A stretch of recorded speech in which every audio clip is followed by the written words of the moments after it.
And I think we're live. Welcome, ladies and gentlemen. Welcome, everybody from all over the world. Good morning if you're in California. Good evening if you're in Kolkata. Good afternoon if you're in Europe, wherever you are. I hope you all are well.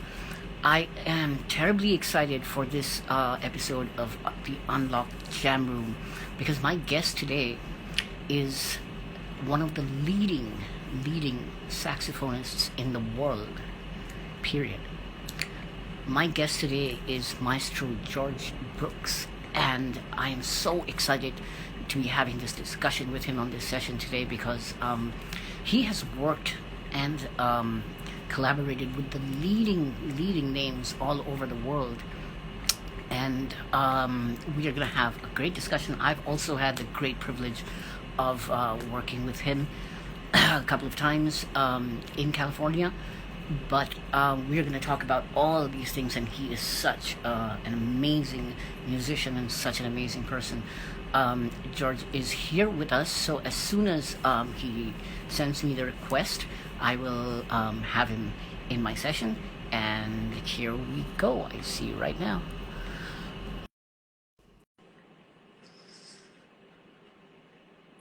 Waiting for the master.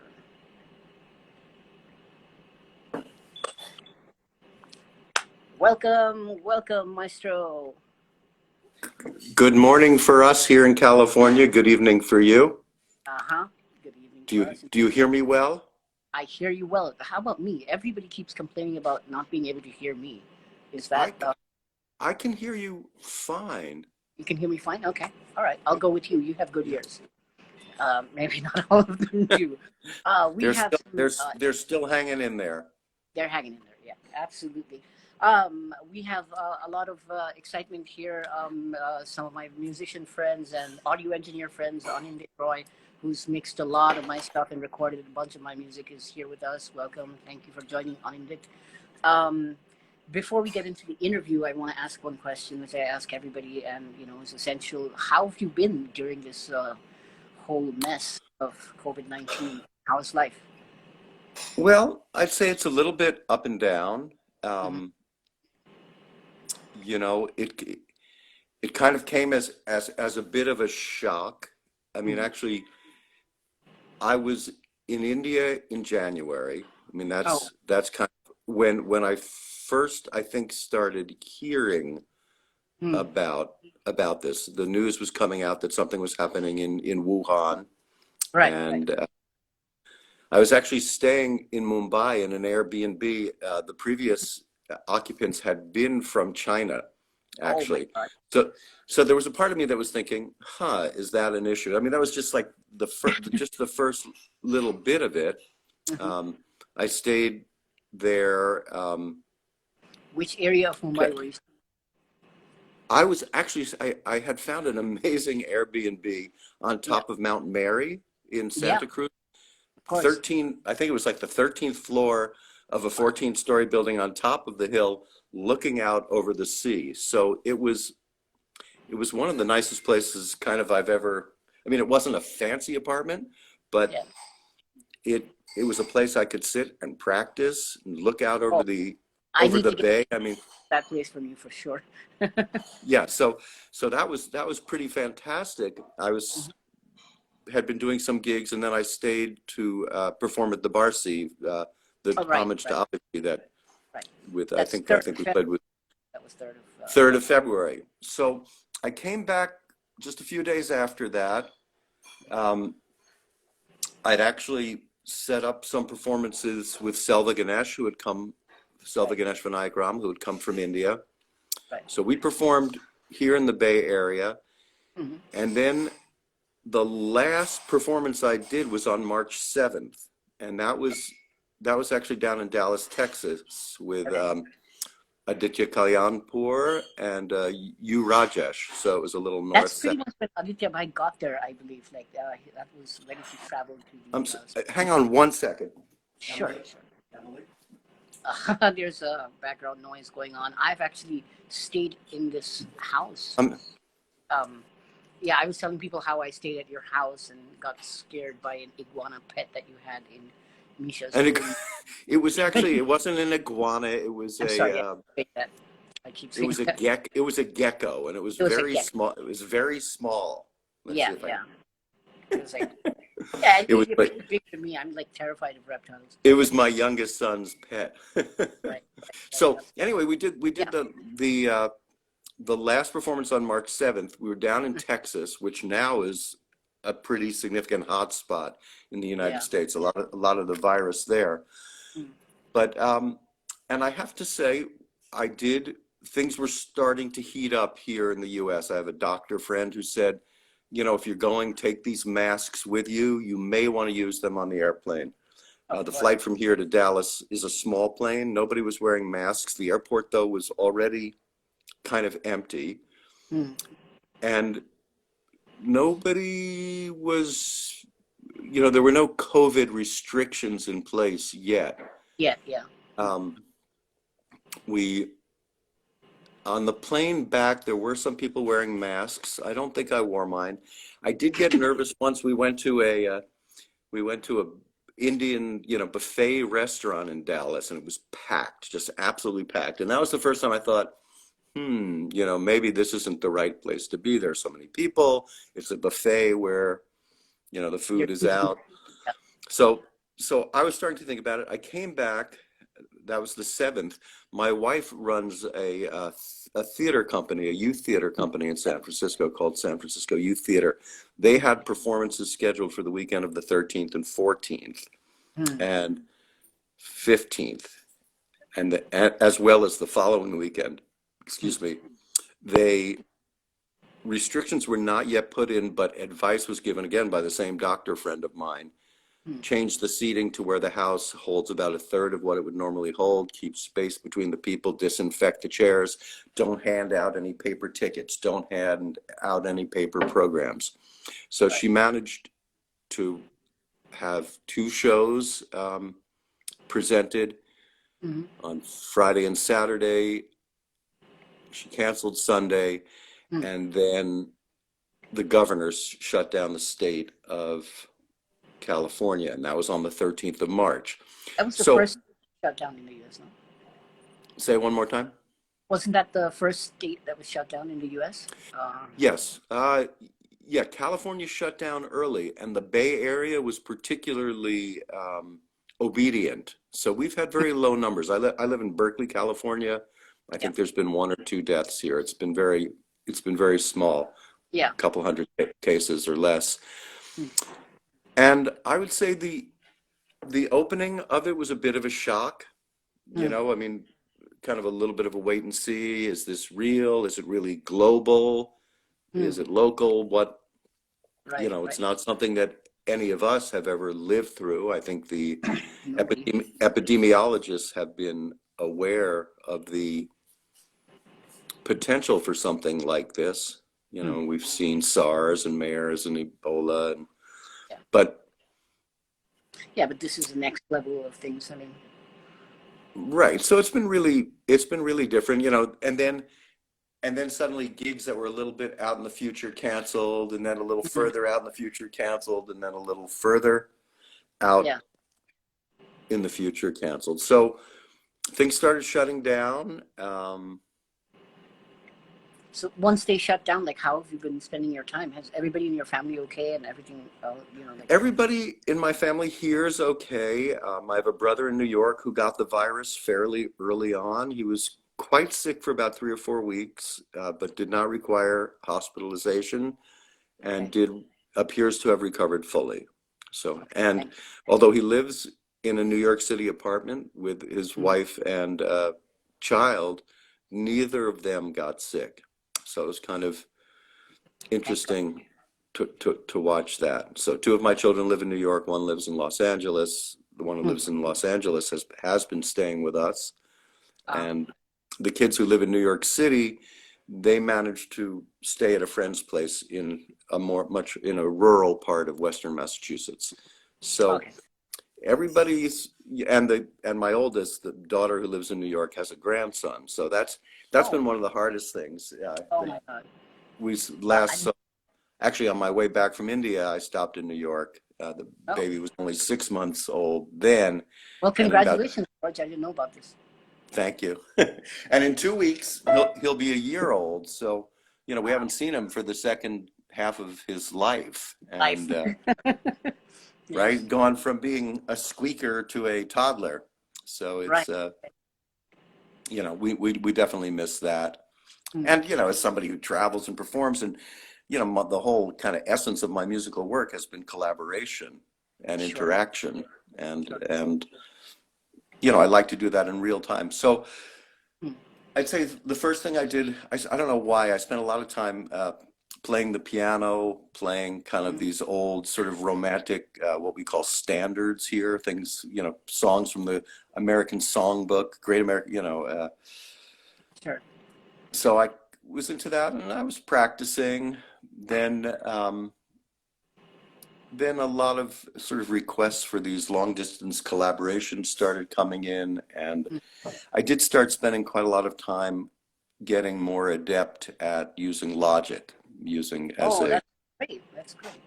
as a digital audio workstation and as a way of creating tracks and then doing recordings for people. I mean, I've been kind Did of you dabbling in use before? Weren't you on any other job before? Or, Logic. I mean, I've been using it, but never. It wasn't a big part of my okay.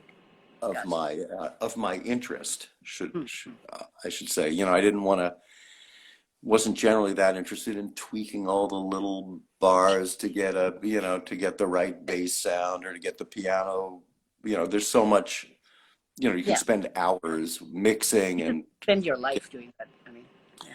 exactly. So, and as a saxophone player, I'm still always just looking for a good reed to put Sure. them. All right. So let's get into it, shall we? Okay. Um, so your study of jazz with Count Basie and Frank Foster and the New England Conservatory. Before you got into studying jazz, what drew you to this instrument? What was your initiation to the saxophone like? Well, that was that. The saxophone came about in some ways, for no particular reason. Hmm. When I grew up, almost all of the public elementary schools had bands and music classes, and when you got to be in fourth grade, which is about 10 years old, you had the opportunity to choose an instrument to play in the school Right. band. I wanted to play drums. That was the first thing I wanted to play. And my mother thought that that would be beyond her level of tolerance. I completely And agree with her, even though I'm a drummer. Like, I mean, I'm a percussionist, but I would never, if I had a kid who is learning music, I would not. I would tell him the drum is for the devil, and Satan. well, she said, and I like telling this to drummers, she said, no, you have to learn a musical instrument first. As opposed to a noisy instrument. Exactly. So I chose the saxophone. I don't think she knew how loud and irritating a beginning saxophonist could Yeah, I be. think she underestimated the potential of E- transcending. Exactly. So I would like march around the house, honk, honk, honk, honk. But I liked it. Even before I played music, I liked to sing, so I would perform some. I did some like community theater when I was very young, like 5 years old. Mhm. And when I was in elementary school, if they had an assembly that they didn't have, they needed to fill up some time, they would ask me to come up and sing. Mm. I, so so I guess I kind of liked that level of attention, but Right. I had an affinity for the instrument. But I was young. It was the 1960s. I was listening to the Beatles. I was listening Of to course. folk music like Peter, Paul, and Mary, Hmm. um, and that I would say that that had kind of an early effect on me. But when I was and I grew up in New York or just outside of New York City, Oh, I didn't know that. Where did you grow up in New York? on Long Island near Kennedy Airport. Right. So that's where I grew up. You did? Where'd you grow up? I grew up in Belrose. It's kind of the border of Queens and Long Island, Nassau County. Oh, wow. Okay. Yeah, I mean, I was just, where I lived was the first town in Nassau County, just over the Oh, border from Queens. Wow, we were neighbors. yeah, Except I was, I was, Lakeville. I was probably gone by the time you were growing up. But Yeah, yeah. Sure. I mean, I so was when I born was, we moved back to India later. I see. That's where it So was. when I was 13 or 14, Mm.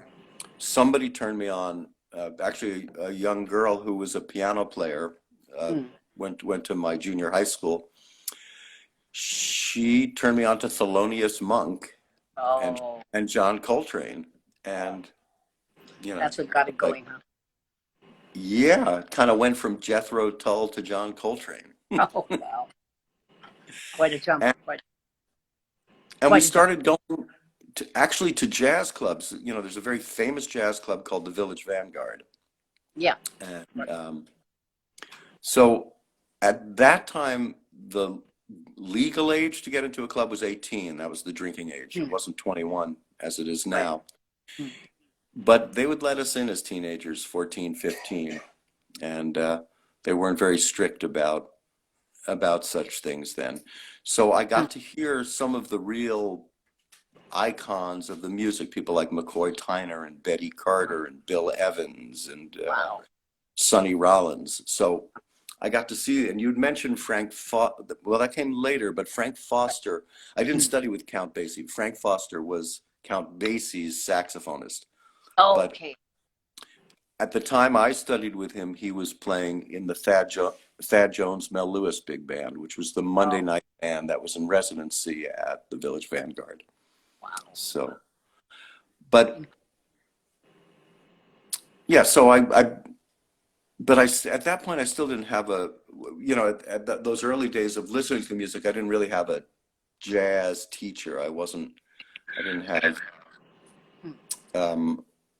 a good early jazz education. It wasn't till later I went off to college and started playing, kind of my early professional playing dance music and funk and Earth, Wind and Fire in clubs in upstate New York. Listening to more jazz, I actually was a DJ for a jazz radio program on the college radio station. So I got to do more listening there. And then I left college. I went back to New York. That's when I started studying with Frank Foster. And then I applied to a jazz program at the New England Conservatory of Music. Right. So I would say starting studying with Frank Foster and then attending New England Conservatory is where, really where my kind of serious education to improvised music, to jazz, that's where that began. I already knew how to read music. Right. I was a pretty good reader. I could do that already pretty well. But New England Conservatory is also where I was introduced to Indian classical music. I'm gonna come to that. Just before Okay. we do, Doubt Master Anand says, "Good morning, George and Mayookh. Your spirit for music is more infectious than anything else. Keep it up, guys." Thank you, Anand. Thank you for joining and thank you for your lovely words. Nice. You were introduced to Indian music at the New England Conservatory. Let me ask you, before we get into the introduction, I want to hear about how you got introduced to it. But as a jazz musician, as a Western musician, especially a jazz musician who grew up with that form, with so much of, complexities of harmony, modulations, just basic polyphonic structures of playing, chords and all of that. As somebody who grew up with that kind of music, when you first got introduced to Indian music, which is monophonic essentially for each instrument, doesn't have the concept of harmony, and is linear in a way, how did that appeal to you? What about Indian music as a whole, as a genre, appealed to you, and how was the introduction?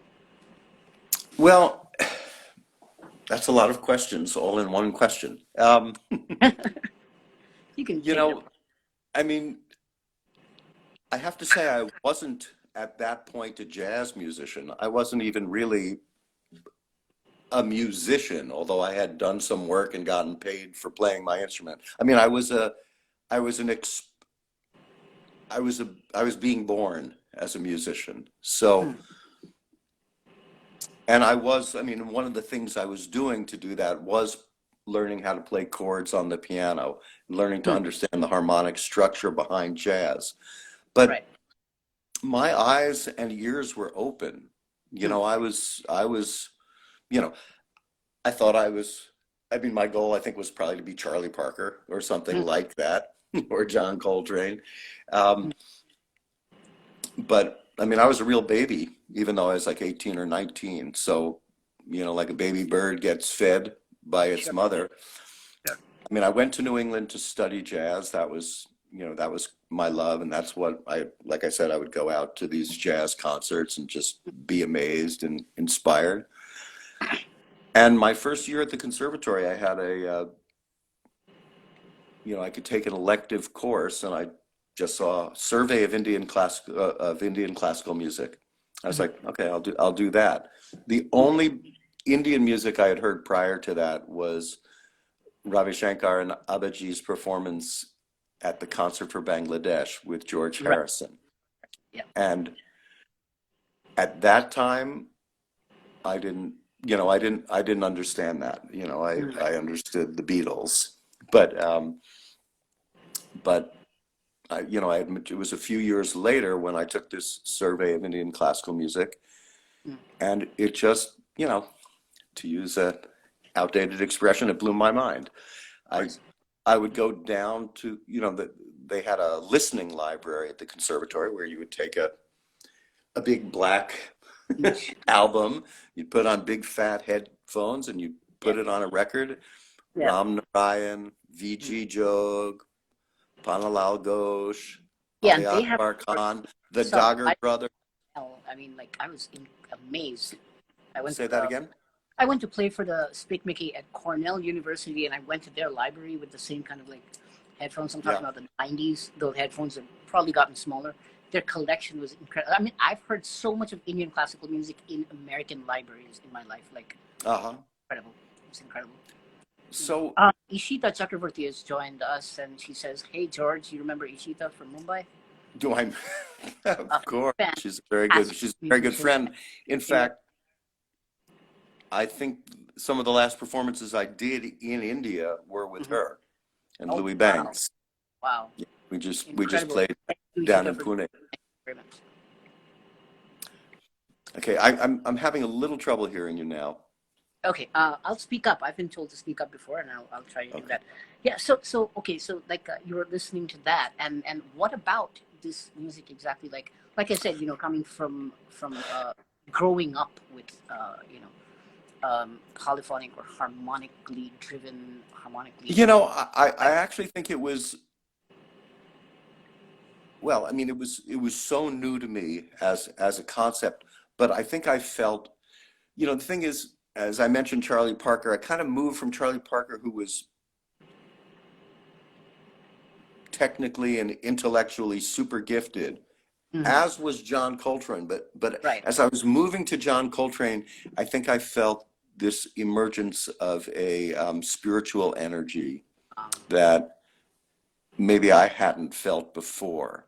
hmm, And this, I think of John Coltrane as being a very deep spiritual seeker, even though he was also an intellectual and technical right. giant. Absolutely. But I think that was the connecting thread of what I heard in Indian music. Hmm, And I think there's something about sound and hmm, about how sound touches you in a certain way. sure. John You. Coltrane's sound was really evocative in that way. Hmm, And I heard that in Hari Prasad Chaurasia's right. playing. I mean, that's the kind of thing where you've got these maestros. Yes, they can do anything with their instrument, but Hmm, when you hear one sound and it kind of opens your heart, and sure. it it it it just bathes you in this Hmm, kind of special feeling. And sure. I think that was really the relationship.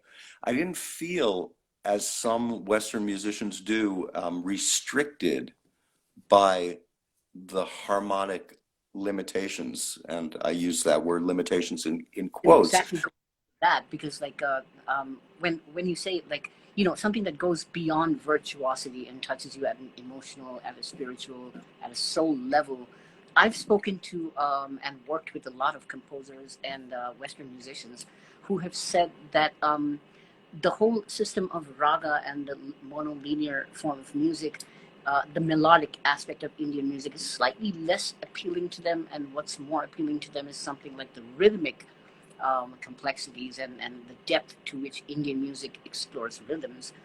And I was, I was like, okay, like, composers have asked me questions like, why don't you guys have modulation in there? And why don't you ever change your pitch? And I was like, because we don't, like, I didn't come up with it, but.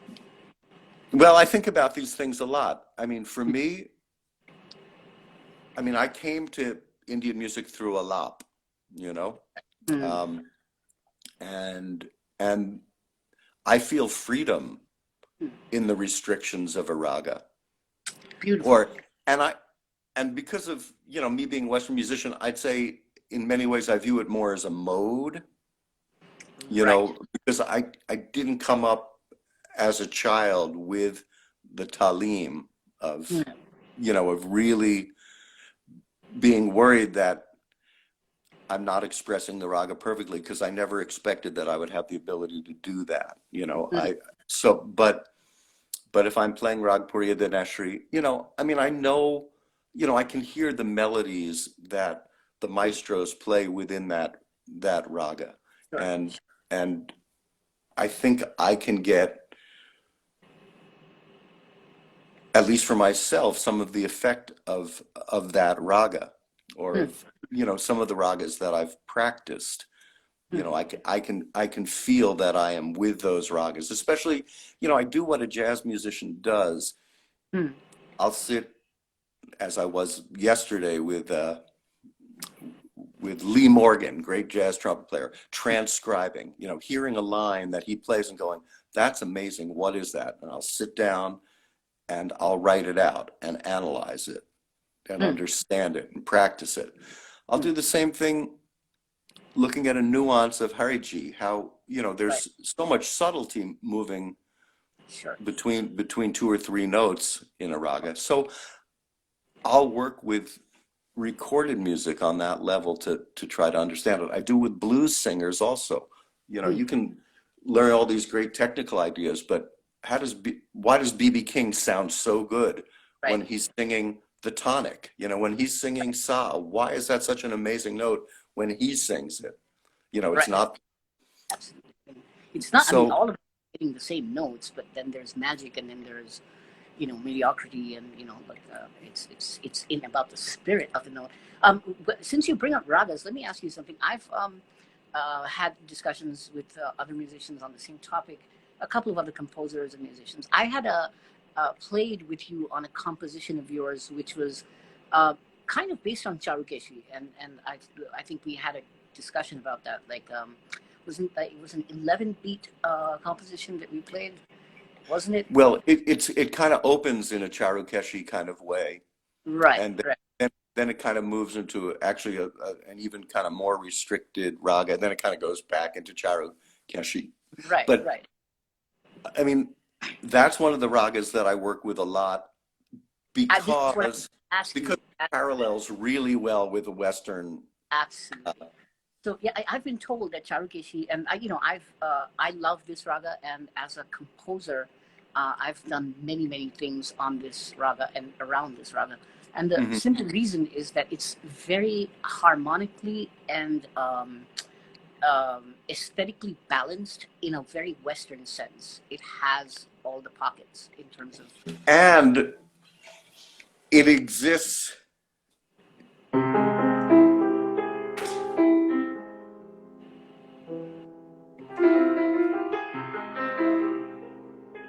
Yep.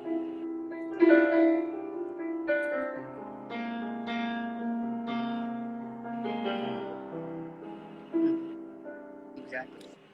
It's just, it Wow. lends That's itself my so well on the to piano, ladies and gentlemen.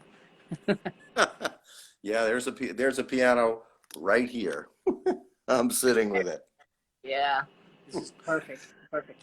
So, and depending on which note within that raga you choose as sa, Yeah. you can have this kind of modulation without ever leaving the raga.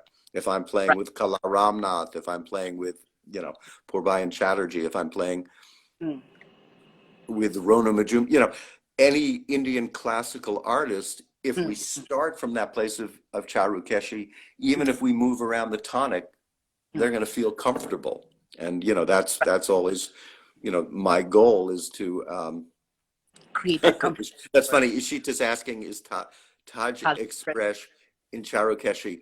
What's interesting is I would say no, but one of the improvisational sections goes into Rag Patdeep, which is a mode of Charukeshi.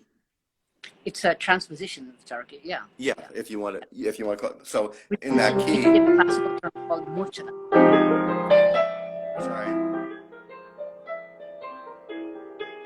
Yep.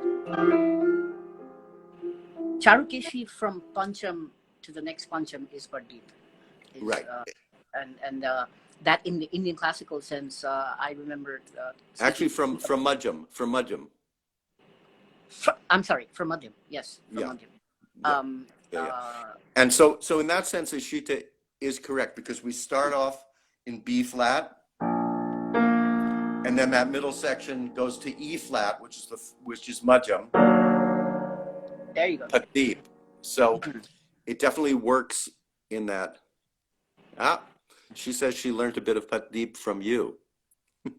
Yeah, yeah. I mean, and we talked extensively about Murchana, like, rags like, for example, Shivaranjani and Vairagi, or Megh and Malkos, or, I mean, Hamsadhwani and Gorakali. I mean, there's a bunch of rags that work in that way. Kalavati and Abhogi, all of them are transpositions of each other. So if you kind of, I've had this idea of having an experiment where I just have a melody with a tanpura, and then I just shift the tanpura to another sa, but have the same melody going, and see what that does. Right. So yeah. So that's one of the things that I love about a raga Mm. like Charukeshi, and it relates.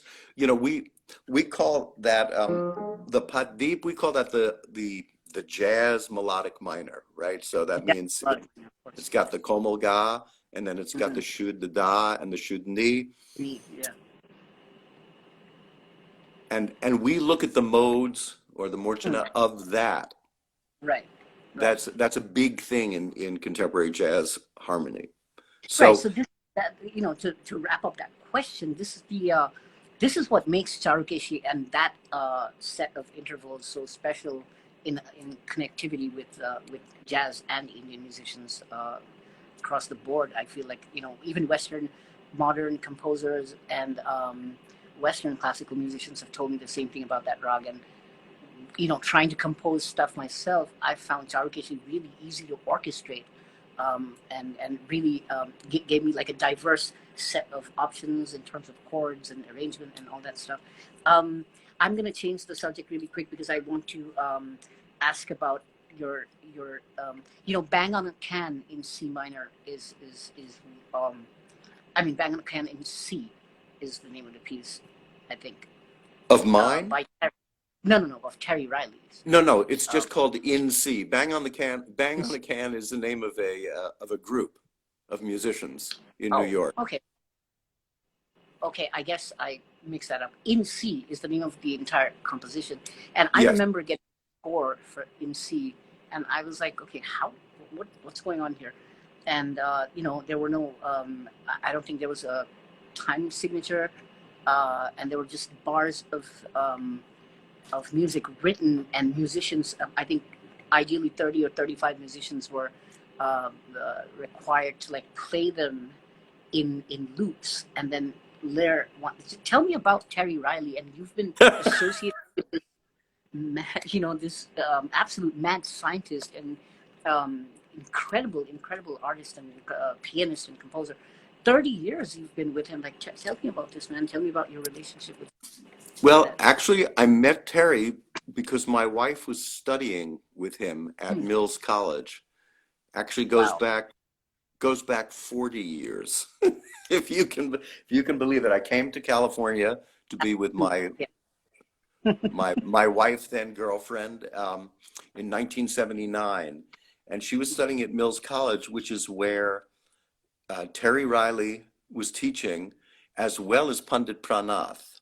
Right. So Mills had a very um, kind of open-minded and forward-looking music department run by a woman named Margaret Lyon. It's also where Kronos Quartet My God. kind of was in residency. Mm-hmm. It's where, I don't know if you know the name, Darius Milhaud had taught there. Dave Brubeck had gone to school there. Oh. It was a very, this woman, Margaret Lyon, had a very vast vision. So Terry taught there, Pandit Pranath taught there. Right. And what did the Kronos Quartet do there? They were in residency. Kronos was in residency there when they were a baby quartet. Nobody knew who they. Do you know they that were. I did a homage piece to Kronos Quartet's iconic movie theme "Requiem for a Dream," and I made a Tilana, a Carnatic electro Carnatic Tilana out of that. Electro Carnatic Tilana. out of Requiem for a Dream, which was recorded by Kronos Quartet and composed by how am I forgetting his name? Clint Mansell. Sorry, yes, Clint Mansell. Okay. And so the relationship with Terry, at the end of that first year that I was in California, my wife received something called a Watson Fellowship. She was studying with Terry and Pandit Pranath at the time, and she received a fellowship to study in India with one of Pandit Pranath's students, a woman named Karuna Mai, who was the musical director at the Aurobindo Ashram in Delhi. Okay. So I went to Delhi with my wife. We lived there for 10 months. And that's where I started actually singing raga. I got a tambura, studying with Pandit Pranath. And Terry Riley came to India to be with Pandit Pranath. Wow. And then we were all together. So Terry had actually met me briefly before that, because when I first came out to California, my first gig was playing saxophone in a dosa restaurant, in an Indian restaurant, with one of Ali Akbar Khan's students playing sarod, and actually one of Zakir's students playing tabla. So and Terry had come in to eat dosa. Oh, God. And had really impressed me because he left a $5 tip. So. And since we were making $15 a night, it was a big deal. Oh my God! This is in the '70s. $5 tip is a huge tip, right? It was more than enough for a dosa. So there we go. So, but being in India with Guruji and with my wife and with Terry Riley, that was a big awakening, very important. In opening my understanding to what Indian music is, what Indian culture is. We studied Hindi, we learned to speak some, and I cooked for my Guruji there. I learned how was it, the whole Guru Shishya Parampara thing? You went through that. I mean, How was that experience? I mean, in terms of how was that? Well, it was certainly different from anything else I had known. I know I went through a culture shock coming from New York and having to do that with Ustad Sabir Khan, and Yeah, but the thing is, my Guruji was such a Guruji that it was kind of easy to fall into that. I mean, it was, if you wanted to be with him, that was kind of the way it was. You sat quietly until he decided it was time to sing, and then you sang. Wow. And then you did the other things he asked you, in this case, cooking, massage, helping him get from place to place and doing things. Absolutely. Well, Purbayan Chatterjee, the maestro, sitar maestro, is with us right now. Thank you, Purbayan, for joining us. Hi, Purbayan. How is it going? Okay, and so that happened, and then you went on. I wanted to ask you, before I move on to the Summit project, I wanted to ask about your first Indo-Jazz fusion experience. What was What was that like? What was the first time you actually played in a situation which was like a jazz fusion with Indian? Well, the very first thing I did, and I don't remember what I used as a drone, but I attempted to play Rag Yemen on the soprano saxophone while I was still a student at New England Conservatory. Hmm. And my teachers did not appreciate it. Okay. They were like, "That's not jazz. Play some Okay. blues. One, two, a one, two, three." Three. So Okay. that was probably my first attempt. Then my first performances, as it were at this Indian restaurant Okay. with these students of Ali Akbar Khan who were both Westerners. Hmm. But the first interaction, I mean, it's possible I did some things. I probably played some with a tabla player at the ashram. We stayed at the Aurobindo ashram in Delhi that first Yeah. year, so I probably did some playing with the tabla player there, and maybe with some other instrumentalists. But really, on a kind of a more serious level, when I came back to California, Krishna Bhatt, the Right. sitarist from Jaipur, was actually my neighbor. Oh. So he and I became very good friends, and we Hmm. started working together. I started learning from him, and we started working together with Terry Riley. So me, Krishna, and Terry Riley. That was the first, I don't know if I'd call it jazz, but it was the first kind of improvisational situation in which Hmm. Western music and Western instruments and Indian instruments with a maestro Indian artist. That's Right. that's that was kind of the first experience of that. At Hmm. some point way back then, Zakir joined us as well. So yes, so I my introduction was at a pretty great level. Absolutely. I mean, so tell me about how Summit came together because that was my introduction to you. That's how Okay. I found you and I fell in love with your music and the whole project. It was incredible. I'm a huge Summit fan, as you know. I've told you this Well, many. well, prior to Summit, Hmm. I had made two recordings for Moment Records, which is Zakir's label. The first Hmm. one was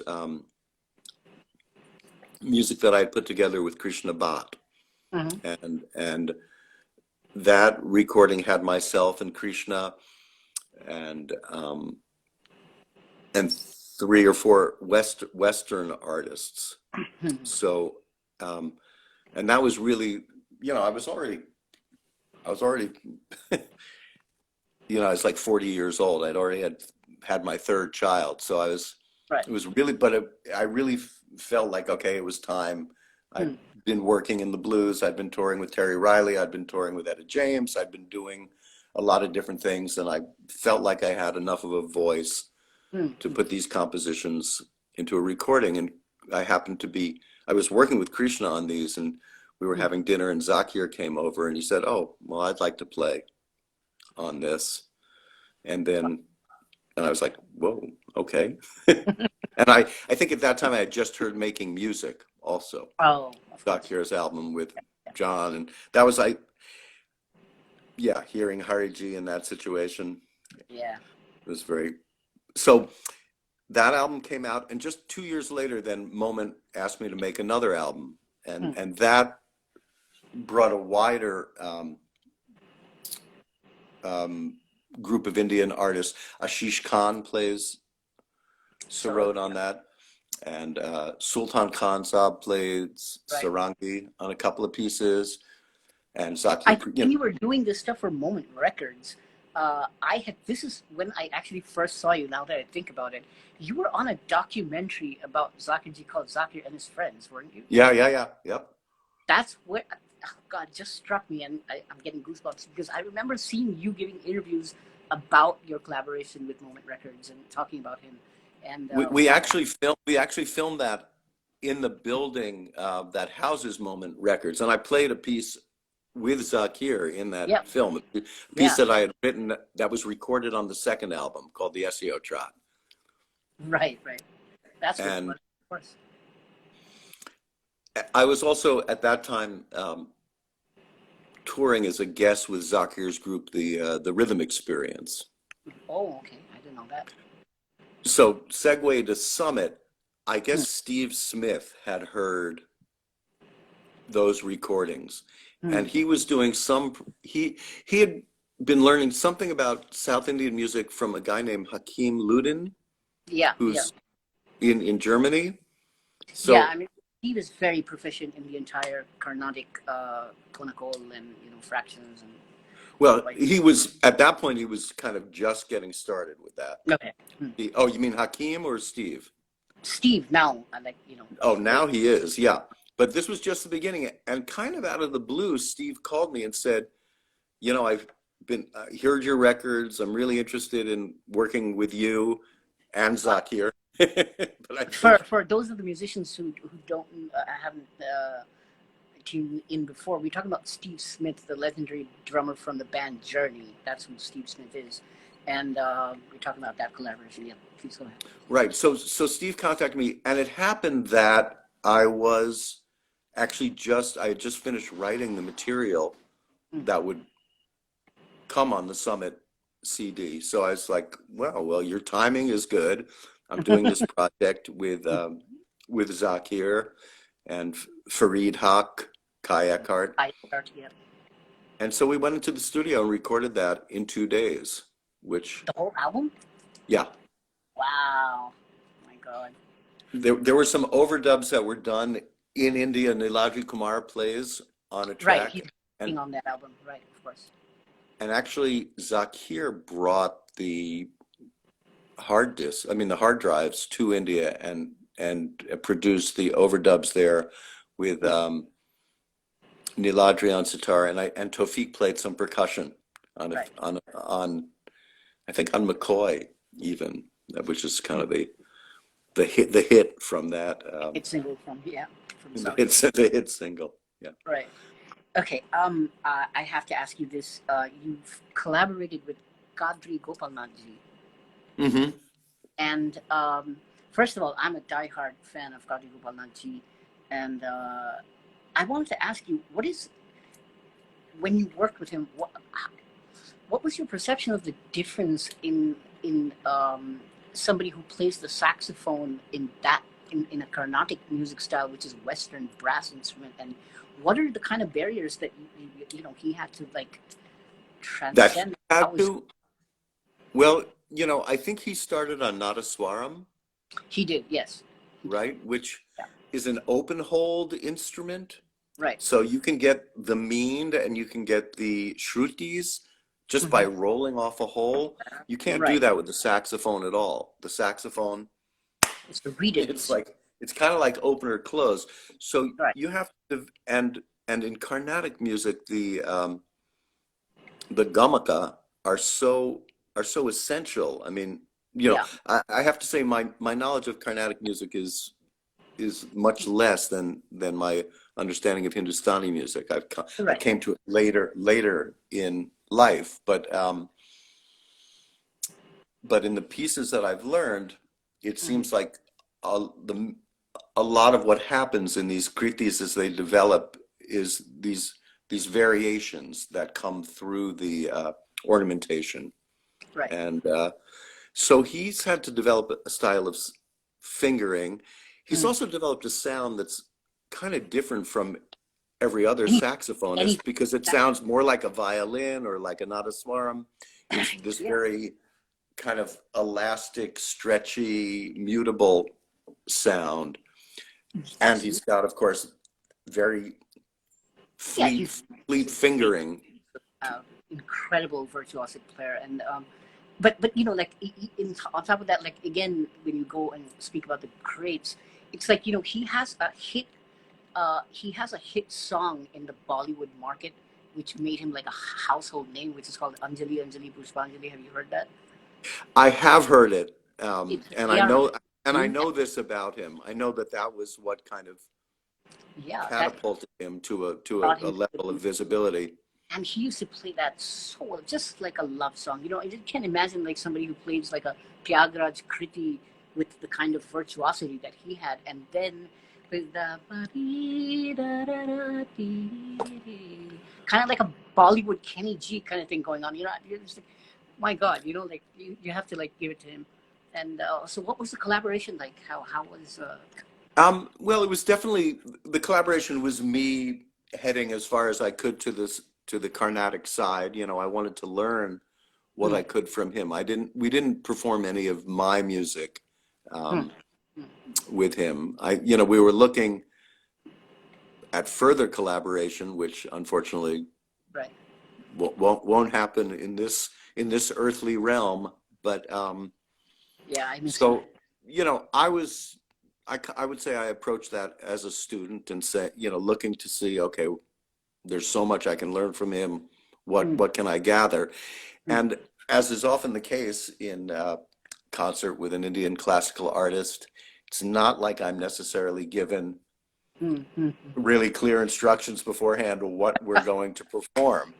So, Oh my and God. this is actually true with Terry too a lot. Is it's like, okay, Really?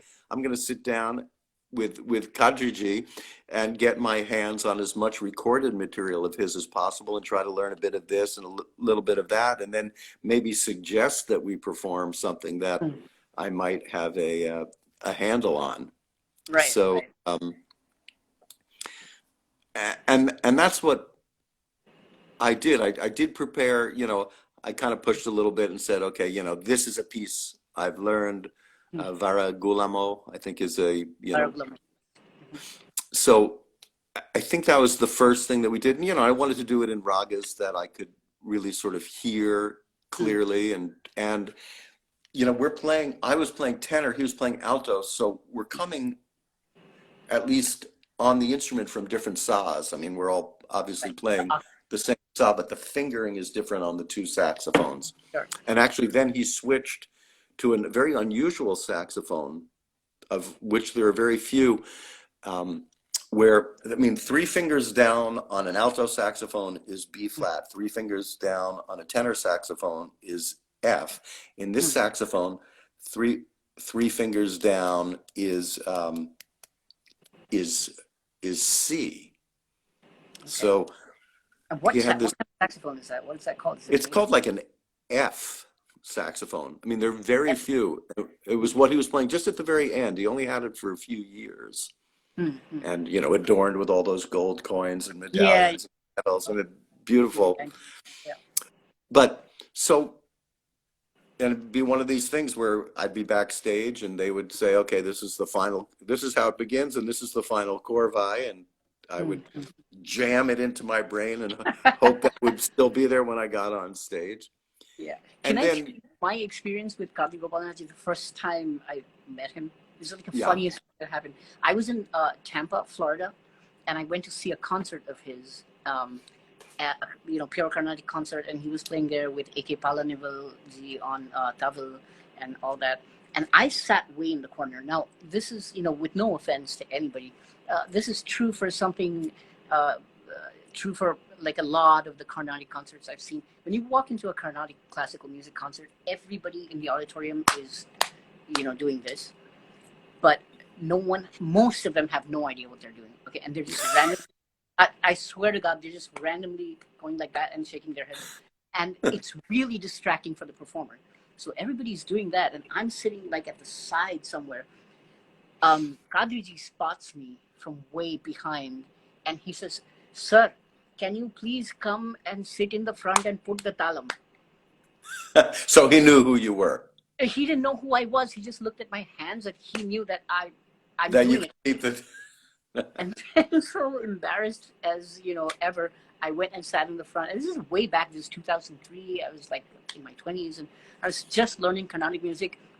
And then A.K. Palanivalji started going at the jockeys, and you and couldn't I was figure out. and I was just like, initially I was like, yeah, and then I was kya baat hai, and then I folded my hands. I was like, dude, I'm done, man. Like I can't. I'm lost. Thank Yeah. you.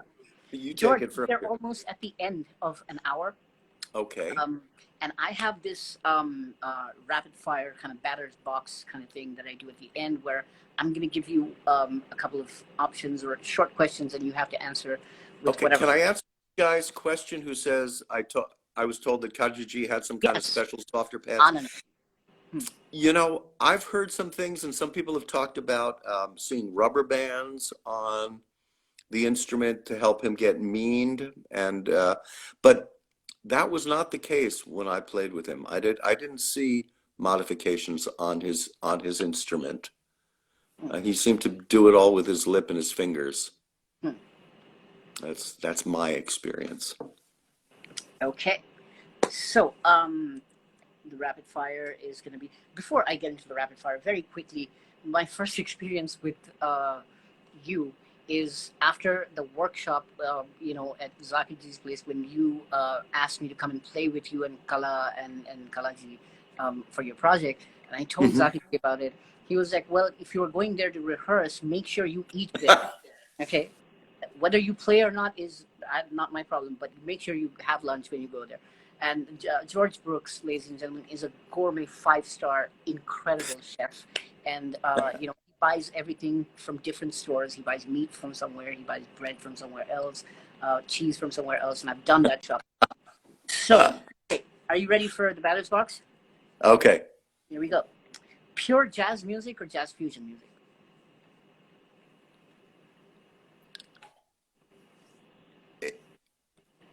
I'd say today everything is fusion. I think today people are listening to so many things that most people are incorporating all sorts of elements. There are traditionalists who are playing, I mean, to me, pure jazz music is a music that existed at a certain time, that was played by the great masters of the tradition. I think now we have so many influences coming in that It's lost its what we call well, it. I'm not saying it's a loss. It may be a gain. I just think No, I'm saying there's that so purity. much information that young musicians have that the music Right. is in an evolutionary form. Absolutely. Okay. Pure Indian music or Indo-Western fusion music? I mean, pure Indian classical music or Love them both. I mean, love them both. and I should say that that's probably true with jazz as well. Right. I'd hate to see pure Indian classical music leave. I love it. I can drink it up.